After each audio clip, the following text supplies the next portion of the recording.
Oklahoma Gardening is a production of the Oklahoma Cooperative Extension Service as part of the land grant mission of the Division of Agricultural Sciences and Natural Resources at Oklahoma State University, dedicated to improving the quality of life of the citizens of Oklahoma through research-based information. Southwood Landscape and Garden Center, Tulsa's source for great gardens, southwoodgardencenter.com, and the Oklahoma Department of Agriculture, Food, and Forestry, helping to keep Oklahoma green and growing.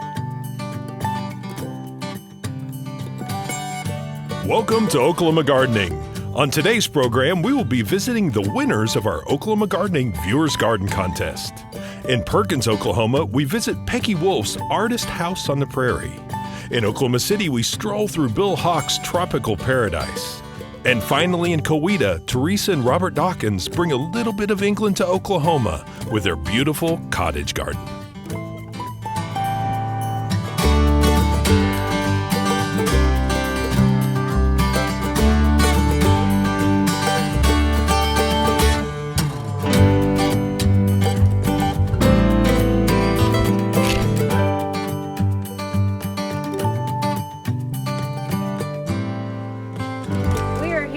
Our 2017 garden contest winners in Perkins, Oklahoma, and Peggy Wolfe, congratulations. Well, thank the voters you, Casey. Loved your photos and wanted to see more of it. Oh, good. Yeah. So I'm excited to be here with you. I'm excited to have you here. So this is great. And let's go ahead and talk about your garden. Let's get into it. And so, what was the initial inspiration for establishing this? This right in here was where the old house used to be. It was 120 years old, had some bags, sags, and so on, and so I tore it down. And when I did then, I looked for a landscaper. I knew it was too big for me to try to figure out. And so anyway, I wanted a landscaper, and I tried for 2 years, and weeds were growing up here. And so what we did was we had a weed party. The weeds were taller than head, tied the bows on it, came out, and some friends of mine were from up there at OSU, and so they recommended John Stevens, who is a local landscaper here. So he helps you a lot out here. Yes, he did. But now I gave him a list, and I said, I want this, make sure you do this and this, and so the main thing I wanted was the drip system in the water, and also just mulch. Just I want this to be as easy as possible, and to get plants that would do well in Oklahoma. Okay. So those were my big criteria. And you've got several of them. I mean, yes, we do. Lime grass and Gara behind us. We've got some really great plants that can handle the heat. Yes, and if the drought hits, then you know it handles that better too. So, right. Yeah, and that was important. So you've got a lot of color out here. Is that? I like color. You seem to be a colorful I personality. like color. Yeah. And I was always one that would buy just one of everything, you know. And you're a plant hoarder, like me. I am a onesie girl, and but I needed something that had that real good structure to it, and he provided that. So John's a good guy. Very nice. Yeah. Well, I love the color you've added in with the pots. Yeah. You've got a nice mix of hardscape and plant material. Well, that was on the list. I want a lot of stuff that I don't have to water or weed. Okay. So I've got a lot of, other interesting things, which makes it also interesting in the winter time. You know, when some of the plants go more dormant. So. It does, yeah. Very nice. And I like the kind of the throwback to the original farmstead. You've got some windmills, and you have the original stoop, the back stoop back there. And that was the original back patio back there as well. And then we just built the pergola around it and then filled in, and so it just kept getting bigger and bigger. So Well, very nice. It's a nice little memory to what was original here. Yeah. Well, let's go take a look at your vegetable garden. Well, let's do that. So, Peggy, your vegetable garden actually is a footprint of something too. Of the old chicken house. The chicken house was built in the 1930s, and we tore it down. It had seen its better days. And so it has the frame around it. Oh, yeah, you can see the foundation there. Yeah. And so that is my definition of a raised garden. Anyway, and that's where I have it's just me. So just whatever I can eat out of there is what we have out of there. And it's amazing how much you can produce. It is, yeah. This is a good sized garden, though. Yeah, and I like that you use the cottonseed hulls as a mulch there. I love cottonseed hulls. It puts a new meaning on picking cotton because you get a bunch of plants, but it really does hold that moisture in and so on. So, and then if I have flowers that come up in there, or these onions are about like 5 years old. Oh. I've just always kept them there, and I think, oh well, we'll just keep them there. And then but the hollyhocks came up, and I've got some lilies over there, and so I will put flowers in it. Ever since I saw the Amish do that in Pennsylvania, I thought I can do that. There's nothing wrong with a few flowers in your vegetable garden. Well, my dad always said in the flower garden, says, you are going to plant some tomatoes, aren't you? I said, oh yeah. And you do have some tomatoes. I do. I love how every corner has a little bit, something unique to find, a little discovery. You've got some whimsical things hidden in there, and also just really mixed in with some interesting plants. I like what you've done over here under the tree. So many people want to plant under a tree, but adding a lot of soil can kill the tree. It can, yeah. So with the whiskey barrels. Yes, I like the whiskey barrels. It's just so rural. And anyway, it's just over there, and I just can see it anytime, and I like it. Adds a lot of nice color. It does, there.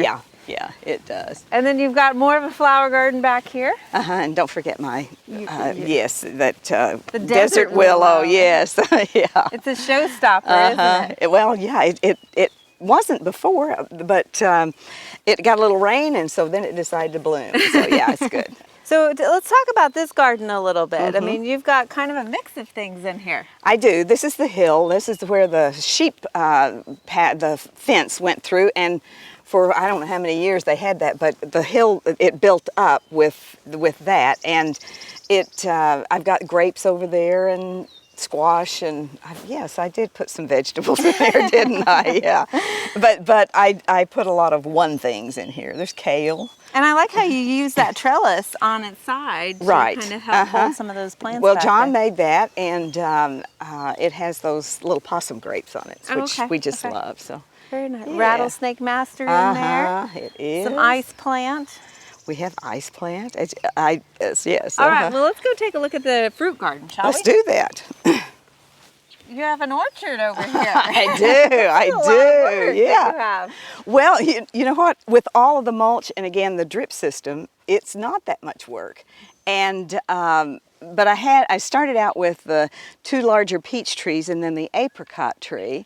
And I told John I wanted, and could I have a cherry tree, and could I have some blackberries? You needed a collection. Yes, right? And so anyway, we've got just about one of everything, and then I have those morning glory trees in there that are just, and whenever they are in full bloom, they are just, they take it over. They are really. So you've pretty. added some flowers in your fruit garden, and also a few vegetables. Yeah. Well, and we're right next to, again, a beautiful flower garden here. So you've got the nice showy flower right off of your drive. Right. And I love the cannas that you've got. I do too. Those, I'm not sure what those are, but I just love those because they're so short. Yeah. The ones over by the pergola are so tall.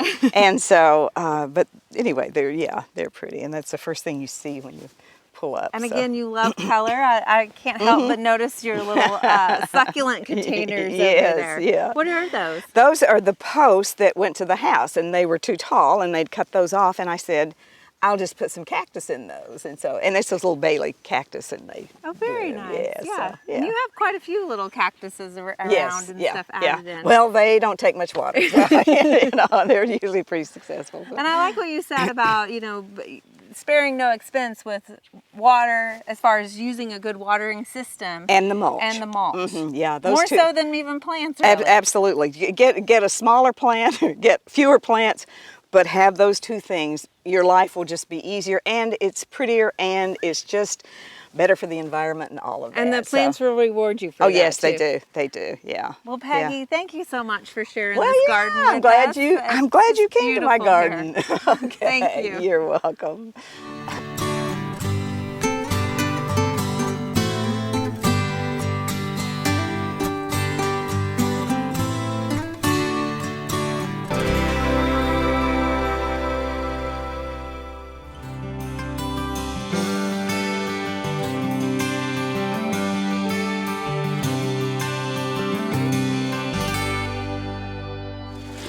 We're here at one of our 2017 garden contest winners. Dr. Bill Hawk is joining us, and thank you for inviting us out here to your garden. This is just beautiful. My pleasure. And I have to say, I have a little soft spot for water plants and water gardens, and your Victoria water lilies are just amazing. Yes. How did you get into this?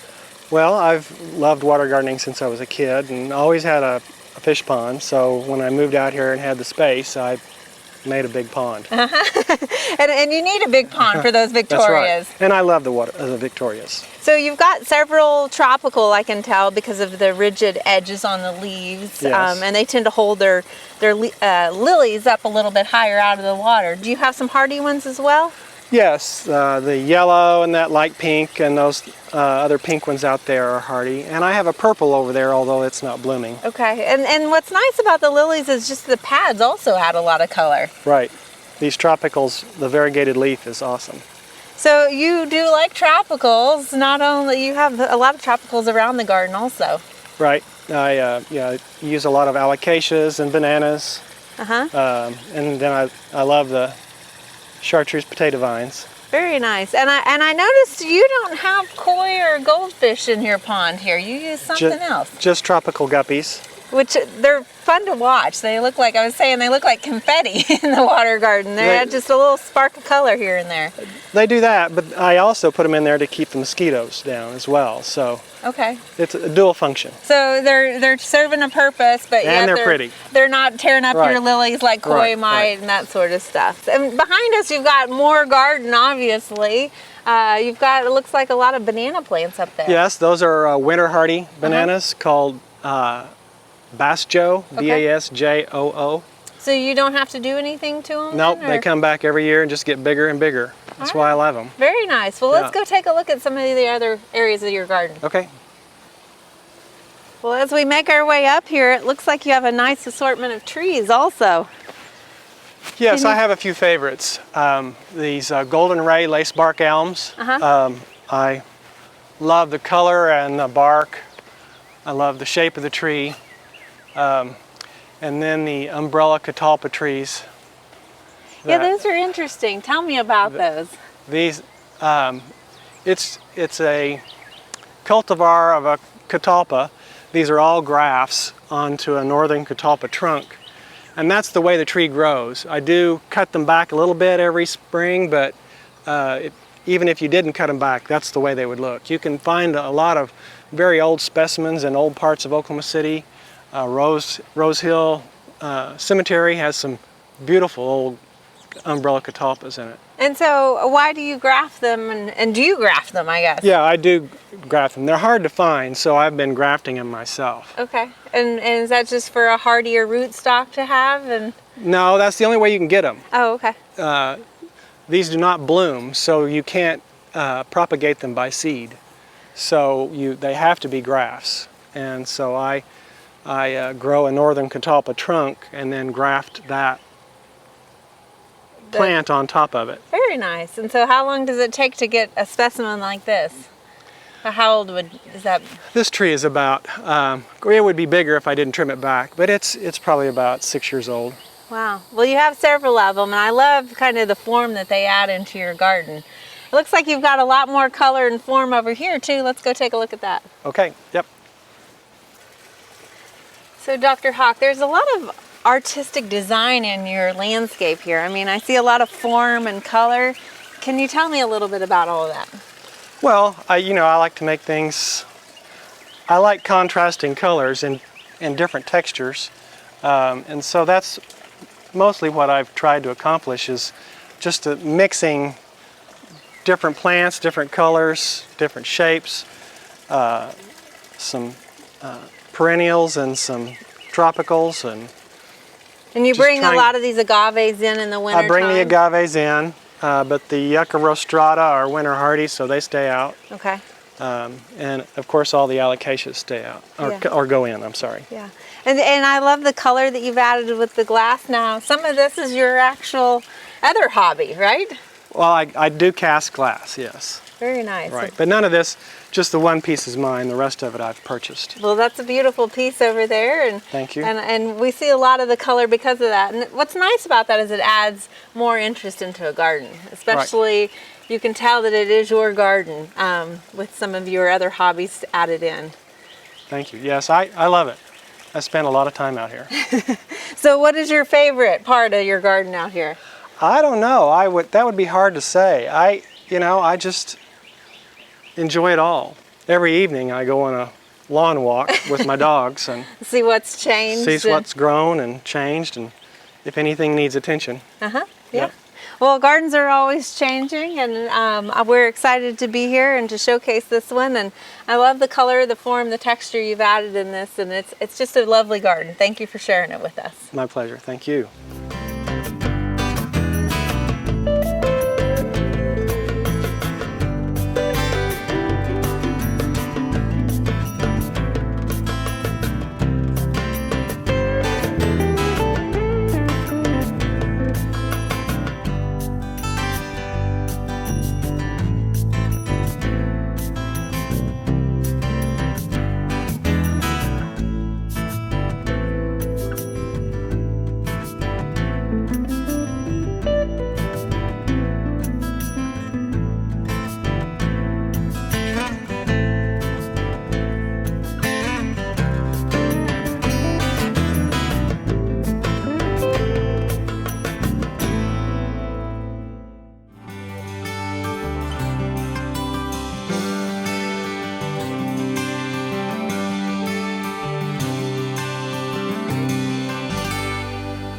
We're at one of our 2017 garden contest winners, and Teresa Dawkins is joining us, and we are here at your beautiful garden. I would think I'm in England, but we're actually in Coweta here. Yes.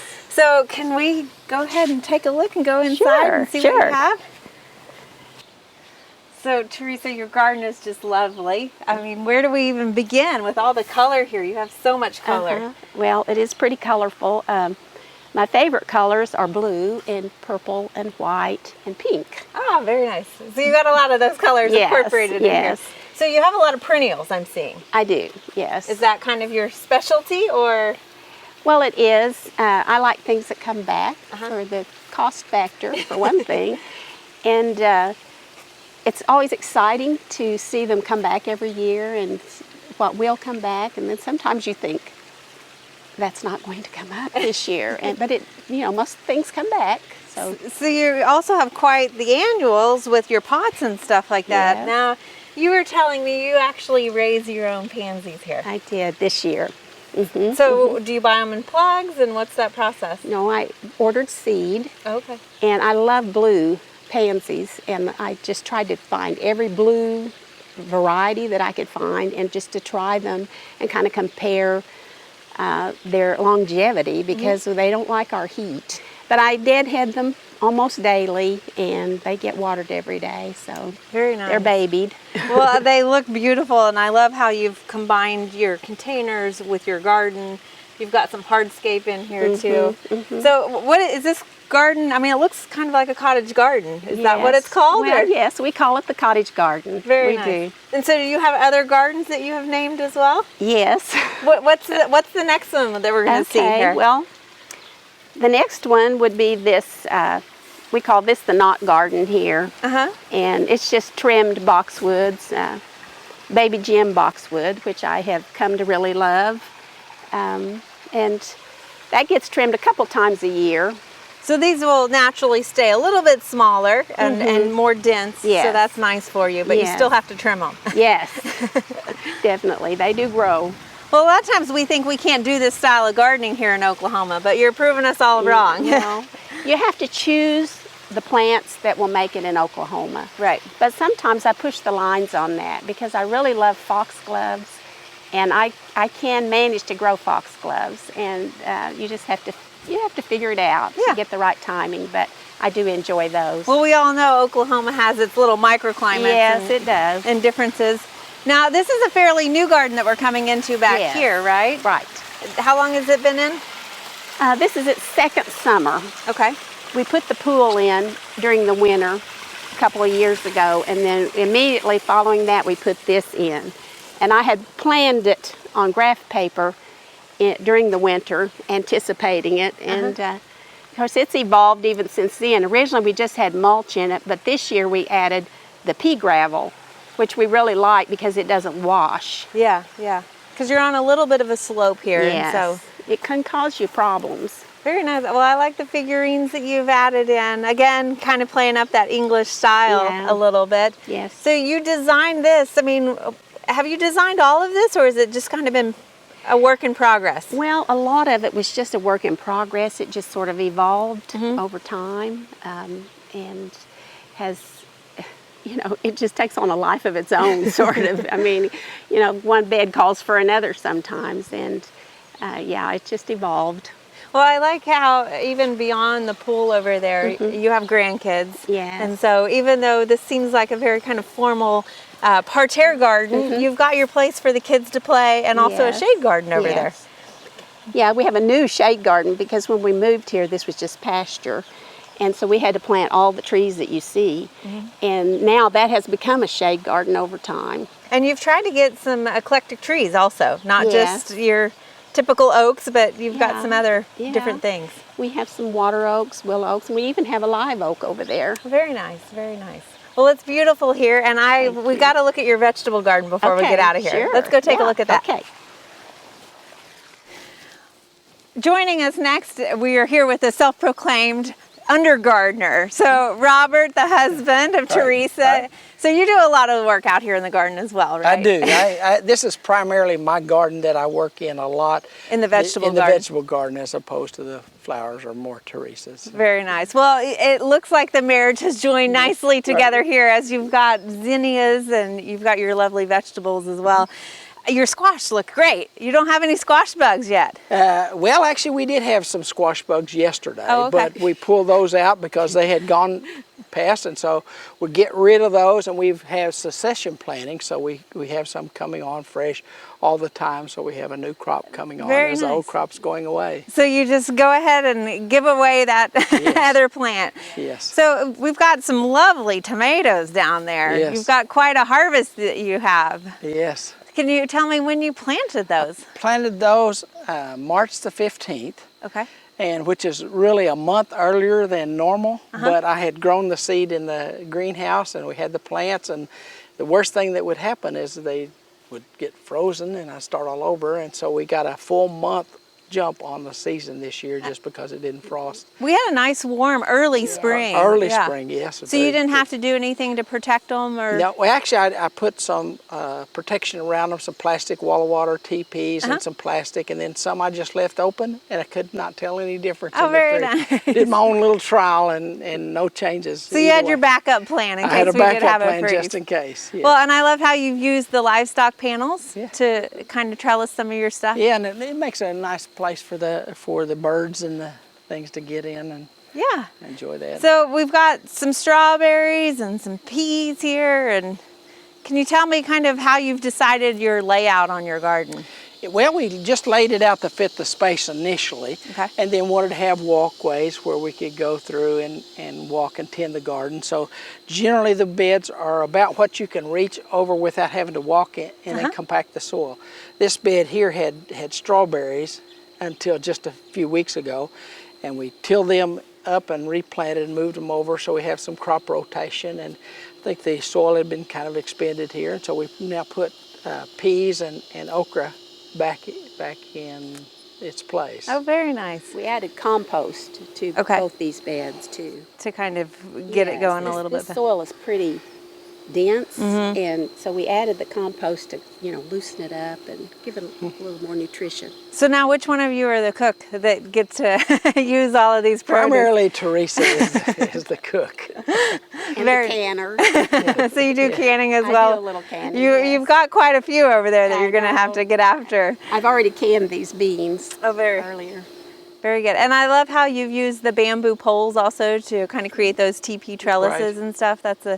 It's nice to have those vertical elements in a vegetable think garden. Just because it's a vegetable garden doesn't mean it can't be pretty. And so it fits into the style, and so when you pull up in front of the garden you can see that. Kind of gives it a little bit of texture and in the background. So, all right. Well, thank you guys for showing us your garden. It is beautiful, and I feel like I'm in England right now instead of Coweta. But Thank you.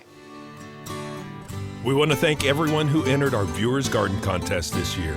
Every garden was beautiful and special, and we are grateful that you shared them with us. And we're already looking forward to next year's contest. There are lots of great horticultural events this time of year. Be sure and consider these activities when you're making your plans for the weeks ahead.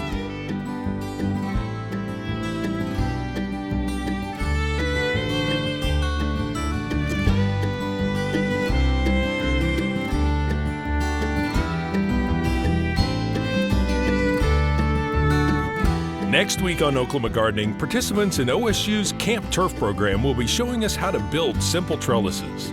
We check in on a former participant in the program. Justin Moss has irrigation tips, and Barbara Brown prepares a tasty recipe. So be sure and join us then for more TV You'll Grow to Love. To find out more information about show topics, as well as recipes, videos, articles, fact sheets, and other resources, including a directory of local extension offices, be sure and visit our website, oklahomagardening.okstate.edu. And we always have great information, answers to questions, photos, and gardening discussions on your favorite social media as well. Join in on Facebook, Twitter, and Instagram. You can find this entire show and other recent shows, as well as individual segments on our Oklahoma Gardening YouTube channel. And tune in to our OK Gardening Classics YouTube channel to watch segments from previous hosts. Oklahoma Gardening is produced by the Oklahoma Cooperative Extension Service as part of the Division of Agricultural Sciences and Natural Resources at Oklahoma State University. The Botanic Garden at OSU is home to our studio gardens, and we encourage you to come visit this beautiful Stillwater jewel. We wish to thank our generous underwriters, Southwood Landscape and Garden Center, and the Oklahoma Department of Agriculture, Food, and Forestry. Additional support is provided by Pond Pro Shops, Green Lake Nursery and the Garden Debut Plants, and the Oklahoma Horticultural Society.